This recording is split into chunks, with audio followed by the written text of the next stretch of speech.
Hey everyone, welcome back to my channel. তো আজকে একটু চাউমিন খাওয়ার ইচ্ছে হয়েছে, তো ভাবলাম বাড়িতেই বানিয়ে নিই।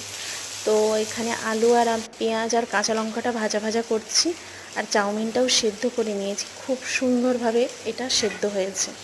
তো এখানে একটা আমি ডিম ফাটিয়ে দিয়েছি, ডিমটাকে এবার একটু ভালো করে ভাজবো। তো এটা একটু ভাজা হয়ে গেলে এর ওপর দিয়ে দেবো একটু ম্যাগি মশলা। তো এটা দেখো খুব সুন্দরভাবে ভেজে নিয়েছি। এবার আমি ম্যাগি মশলাটা অ্যাড করে দিলাম। ম্যাগি মশলাটা অ্যাড করা হয়ে গেছে।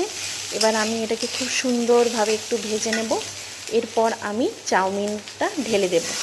তো এরপর আমি চাউমিনটা ঢেলে দিয়েছি এবং এটাকে খুব সুন্দরভাবে ভাজবো, মানে একটু খুব সুন্দরভাবে এটাকে লবণ টবণ দিয়ে ভাজা ভাজা করব।